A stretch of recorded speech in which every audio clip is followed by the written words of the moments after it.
The following talk was given at Mile High Church in Lakewood, Colorado. Please visit our website at milehighchurch.org. So, hey, it's great to be here with you tonight. Thanks a lot for tuning in. And, we're moving into the next phase out there in the world. And so I thought it would be great to talk about a little bit about just moving into the next phase and how we might do that more intentionally, more consciously. And one of the things I wanted to talk about tonight was our tribes and moving beyond our tribes as we go into this next phase. And I know all of us are kind of born into tribes. We've got the tribes of our parents and the way that they thought, and our religious tribes that we were born into. And we've got our political tribes, we've got our social tribes, ethnic tribes, places just where we feel comfortable. And, as we've found ourselves in this global pandemic here, it's caused us to look beyond those and to see a bigger picture.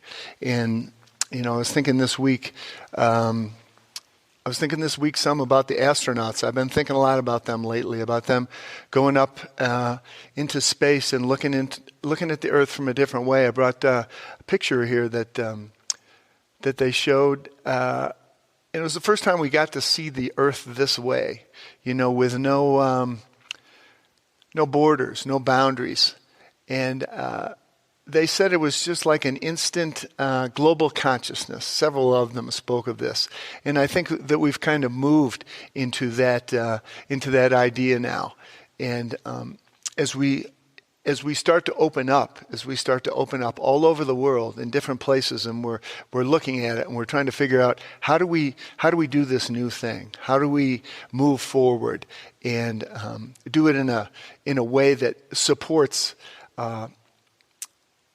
everybody's well-being? And so that's what I wanted to talk about tonight is the concept of moving beyond our tribes. And the first thing I think that's important is that we honor our tribes.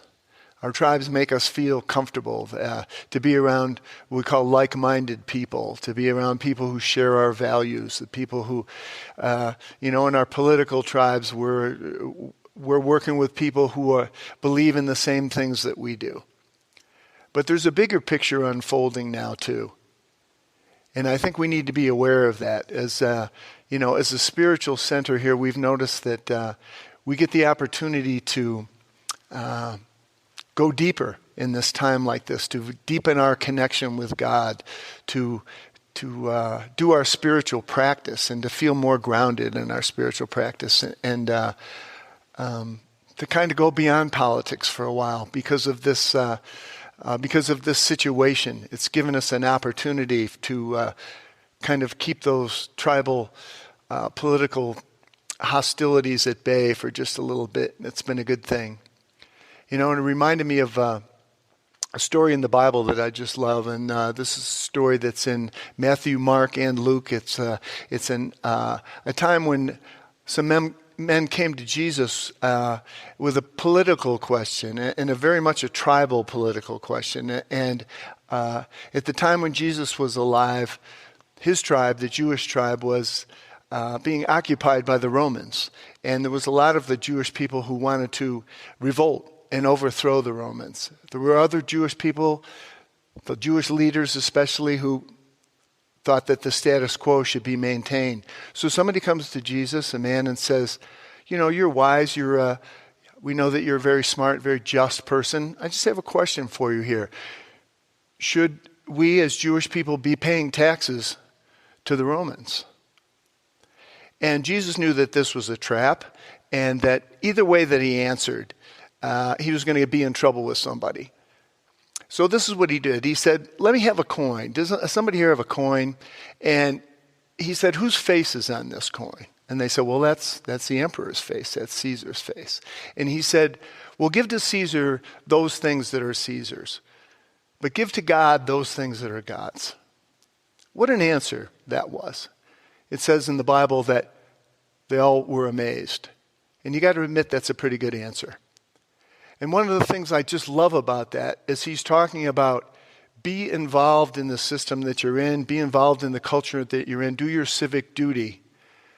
But save your heart, your soul, and your mind for God. There is a bigger story unfolding here. And we don't want to settle for the cheap drama of politics when we have a real connection with the living Spirit that is available to us. So I think that's the opportunity that we have right now. We have that opportunity to stay connected with Spirit, stay connected with our spiritual discipline, stay connected with the truth of ourselves as we move into this next phase.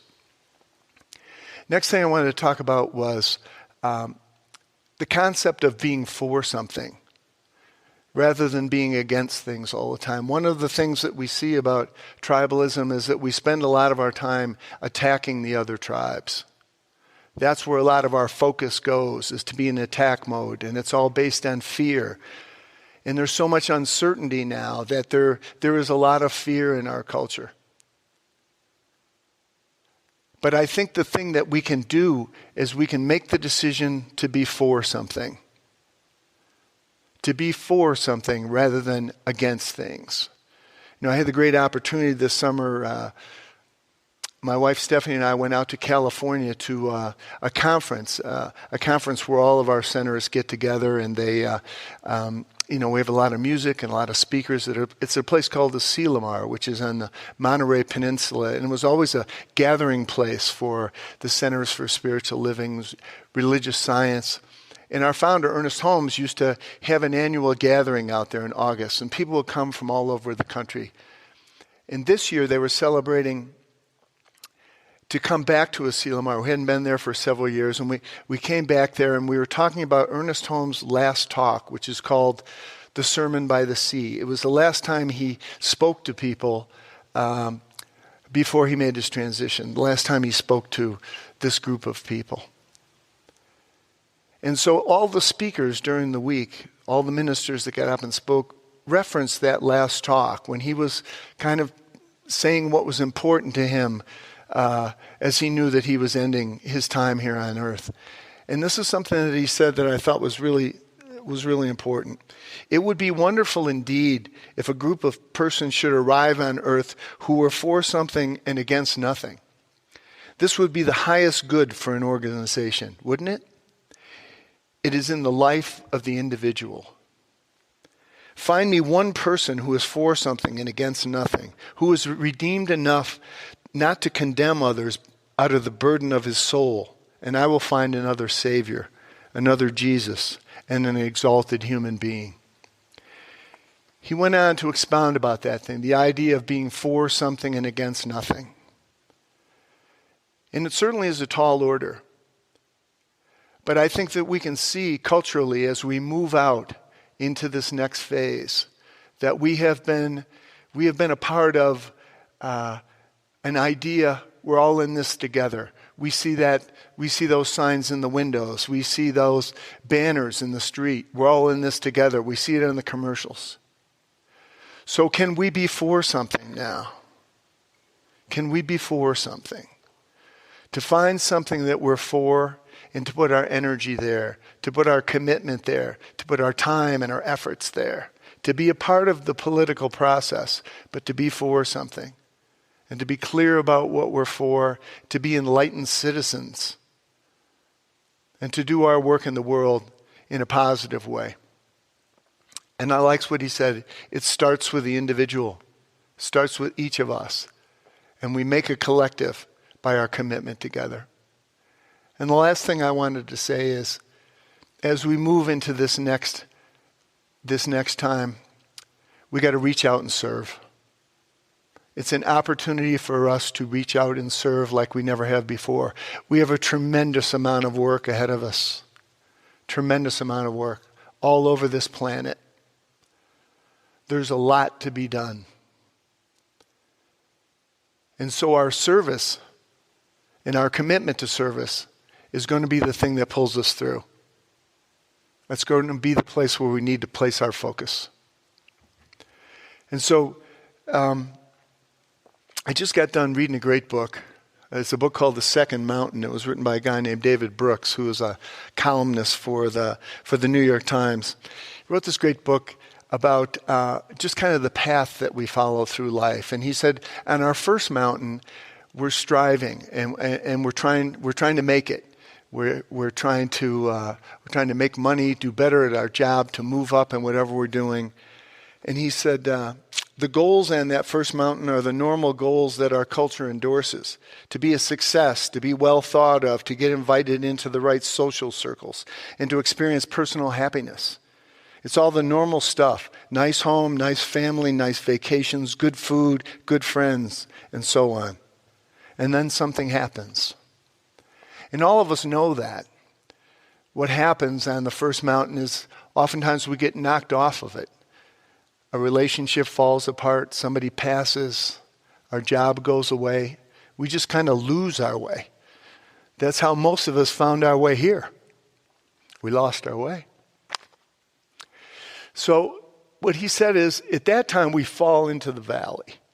And what's interesting now is we've all fallen into the valley together. The whole planet's in the valley now. And in the valley is where we learn and we grow and we shed some of the things that no longer serve us.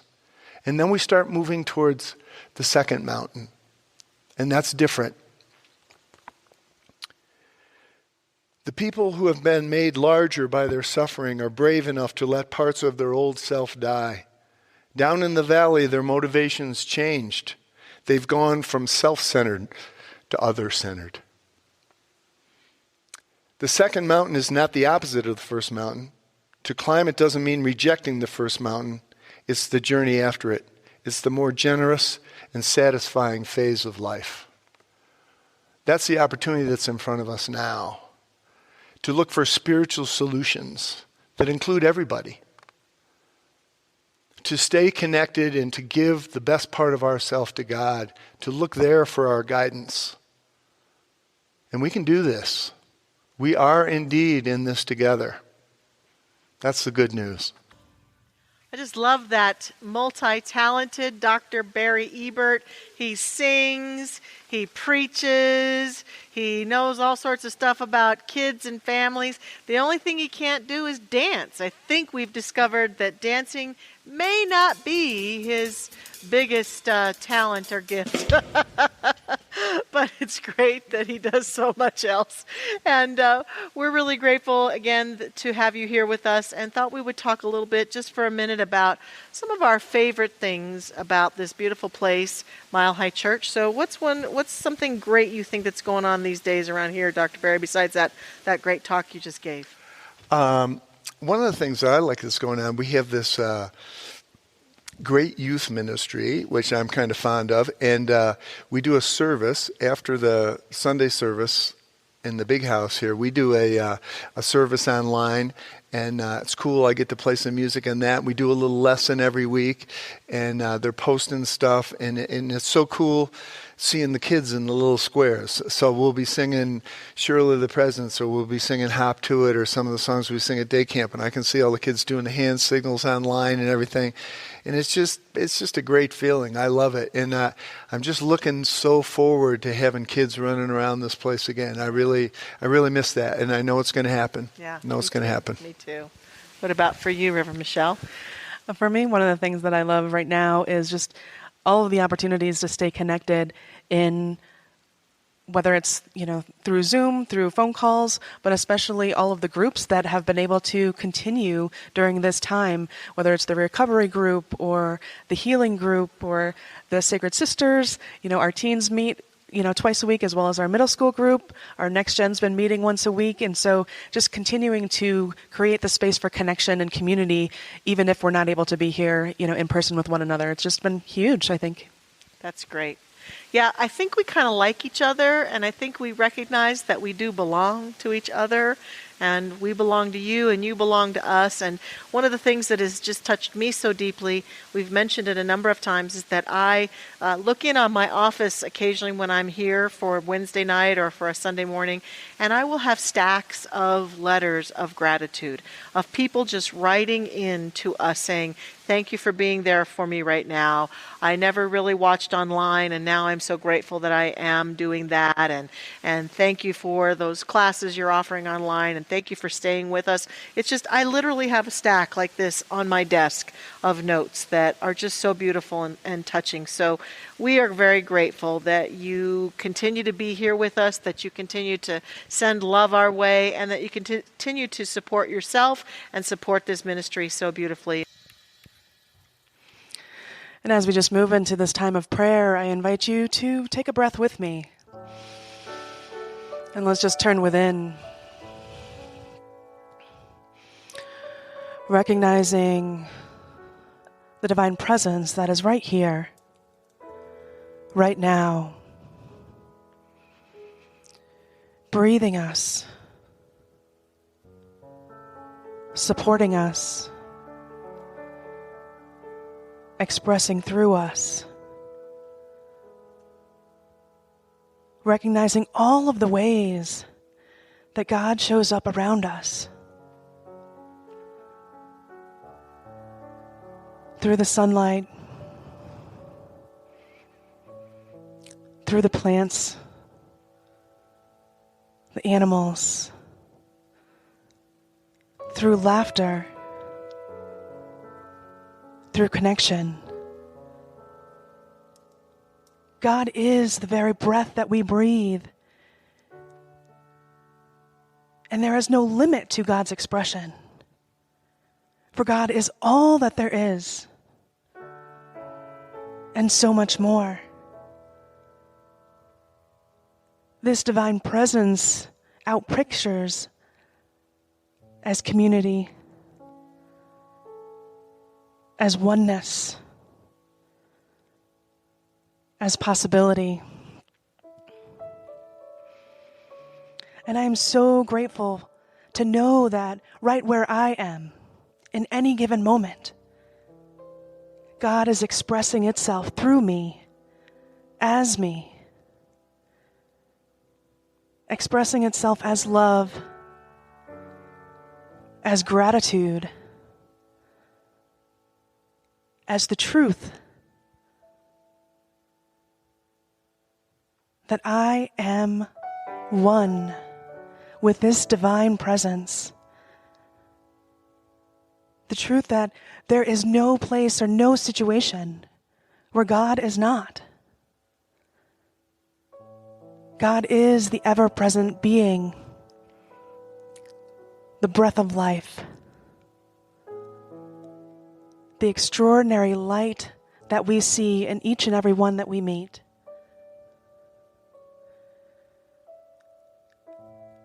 I'm so grateful for the connection, for the strength, for the courage that this present imbues in me, especially in the moments where I might not be able to feel them. I can lean into that divine presence that is always there to remember. I can lean into that truth and know that I am supported. I am whole. I am one with the one. And so right here and now, as we come together as one global family, we take time to see that divine presence, that divine light, that divine truth in each and every person that we come into contact with. We see it in the loved ones that we are home with. We see it through the screens, through the voicemails, through the calls, even through the texts. We feel that connection. We feel that love. And we know that we're not alone. We know that we belong here, now. We recognize that we have been called here by divine appointment, right here, The world needs our light. The world needs the extraordinary gifts that we have come here to share. And so as we continue to find our own sense of connection, be it through nature, through reaching out to friends, through turning within and just remembering our own divine light, we strengthen that vibration that lifts up the entire planet. As we support one another during this time, each act of kindness ripples into the world and supports people in ways that we may never even realize. And so as we continue to lean into that divine light, as we continue to lean into the love that surrounds us, may our light continue to shine even brighter. May our love be felt around the world. And during this time right now, I invite you to speak your name if you are feeling called to connect to a deeper sense of the divine within you. Speak your name or speak the name of a loved one who may need a little greater sense of connection right now.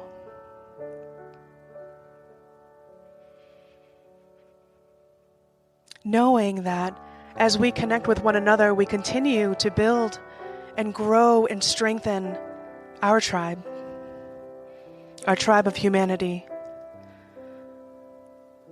our tribe of love, of peace.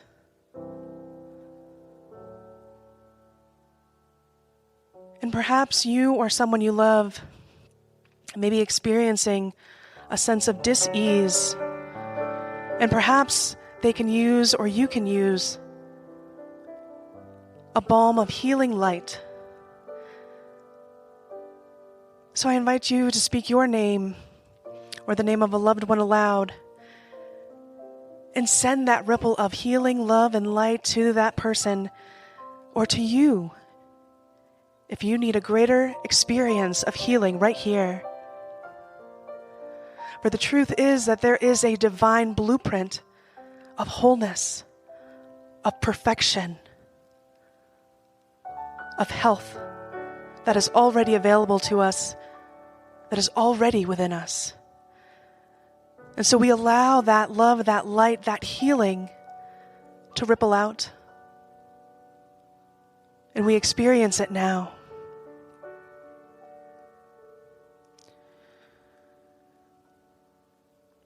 And if you or a loved one is experiencing or would like to experience a greater sense of community and relationship,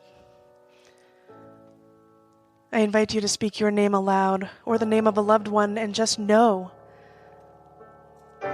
with me that right where we are, we belong. And that the loving relationships around us, we open to them right here and right now. We see the love within ourselves, and we allow that mirror to be mirrored back to us by the people around us.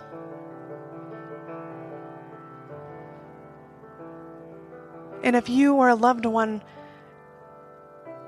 is interested in being more in the flow of the divine abundance that is readily available, even in times where it seems as though there's maybe a sense of separation or a sense of lack, let us right now speak our name aloud and bask in that flow of divine prosperity, of divine love, of divine connection. Experiencing greater love, experiencing greater prosperity, knowing that the resources that we need are readily available to us. And as we turn within, we are guided to that next perfect step to support our greater expansion, to support our greater experience of love, of light, of wholeness, of possibility.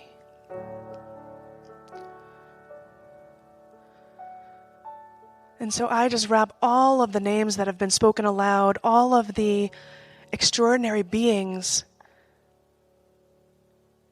who are able to be here with us this evening, wrapping each one of us in this blanket of unconditional love, of support, of recognition that we belong, that we matter, that we are here to make a powerful difference in the world. And I am just so grateful for all of the opportunities that we have to stay connected. I'm so grateful for all of the opportunities that we have to serve one another, to help uplift the world, to help uplift our own lives. Grateful for this time, grateful for this truth, fully knowing that all that has been said is already done. Before it's even spoken, it is already done in the mind of God. And so I just simply let go, and I let God do God's work, knowing that it is good and very good. And I simply allow it to be. And so it is.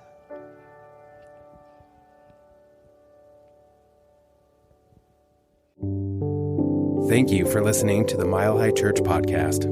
This podcast is made possible by the generous contributions from listeners like you. If you'd like to make a donation, please visit us at milehighchurch.org. Have a fabulous day.